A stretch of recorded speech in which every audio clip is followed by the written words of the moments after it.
The birds are singing and spring is in the air, and that can only mean one thing: another vehicle. Behind this door is my latest acquisition. A scooter. Let's get it out in the open.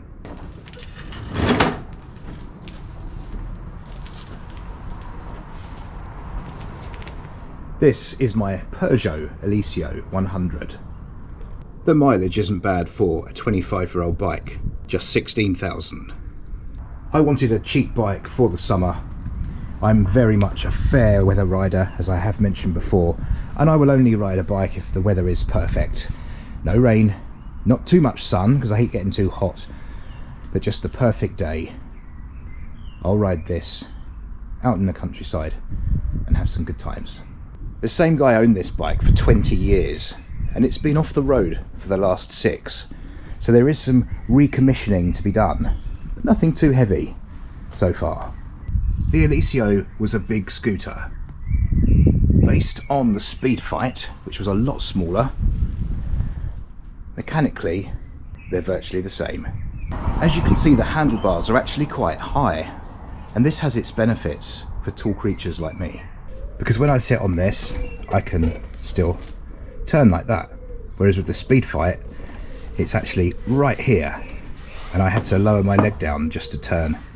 The Speedfight was never going to work for me, even though technically it's much cooler. It has a massive, comfortable seat. And cavernous under-seat storage for a bike of this size. And the best thing of all, it's 2-stroke. I'd been looking especially for a 2-stroke scooter, and I haven't had one of these for years. I love the smell of them. It really is quite an odd looking bike. It's almost car-like in some ways in terms of its design. I mean, this back end even reminds me of certain cars from Peugeot around that time. So now you've seen the bike, let's go into what it actually needs. Now, apart from a few little scuffs and a bit of paint peel here and there, it's not in too bad a nick considering it's 25 years old. But there is a problem with the electric start. It has had a new starter motor, but the fault is actually with the bendix. I'll show you the replacement part in a moment. So with the exception of this electric start, all the controls work, all the lights work. I did have to replace the bulb on the number plate light. There is some corrosion on the forks. I think some of it might be just within the swept area, but it has had new fork seals. No doubt they'll get torn up by those forks again, so might have to replace those at some point. The front pads were marked down as being low on its last MOT 6 years ago.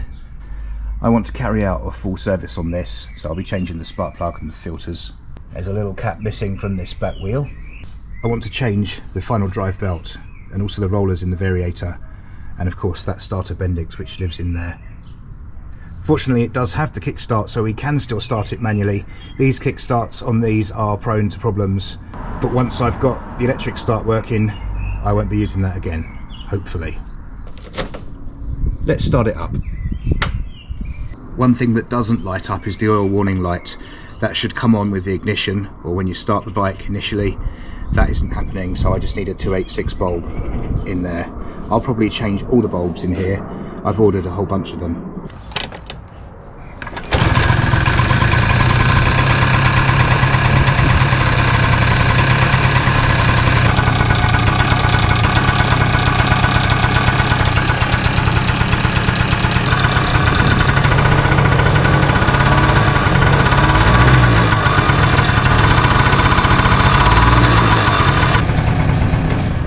Now you may have heard that sort of tinny rattling sound, which I initially thought could be a baffle in the exhaust, or even a broken piston ring or something, because I've heard them make similar noises.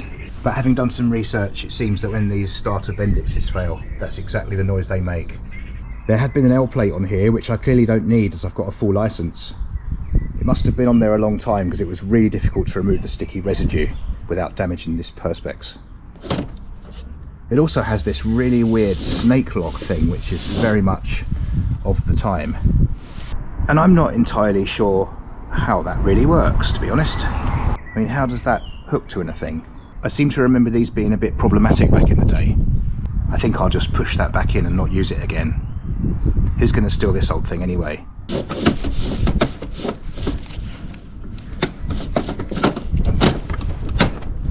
So here it is, my new scooter. I'll now take you to the house where I can show you the parts that I've got for it. I have this foam air filter element here. I also have this spark plug from NGK, some fresh 2-stroke oil, because I don't know how long the old stuff's been in there, and some final drive oil as well, so I can change that. Next we have this final drive belt. This rubber belt is for the CVT system, and these can perish, they can break, and then you lose all drive. I don't know how long the existing one's been on the bike for, so that has got to be changed. Along with the rollers here for the variator. These can go out of round. And here we have the special tool for locking up the outer variator pulley. These little teeth here lock into it, which enables loosening and tightening of the centre nut. Here we have the bendix for the starter motor. The 100cc bikes have a different type to the 50. They're not interchangeable, I'm told. And this was quite hard to track down. The 50 ones were everywhere, but these were not. And I also have this little bush, sleeve, bearing, whatever we want to call it. I think these might be the type that are sort of sintered with oil, but I'm not entirely sure.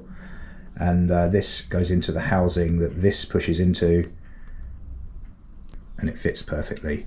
This was literally pennies, but apparently they can wear. And finally, possibly the smallest brake pads I have ever seen. Actually, the ones on my mountain bike are probably smaller.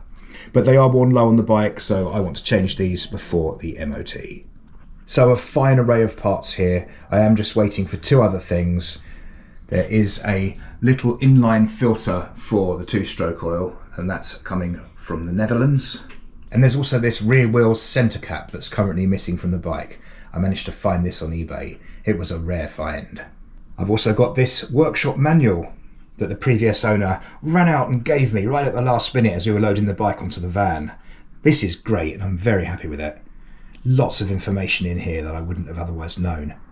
Well, that's it for this one. Just a little introduction to the bike. I'm still not sure if I'm going to do all these repairs in one long video of recommissioning it, or if I'm going to break it up into a few. It remains to be seen. But thank you very much for watching. I look forward to seeing you again in another one very soon.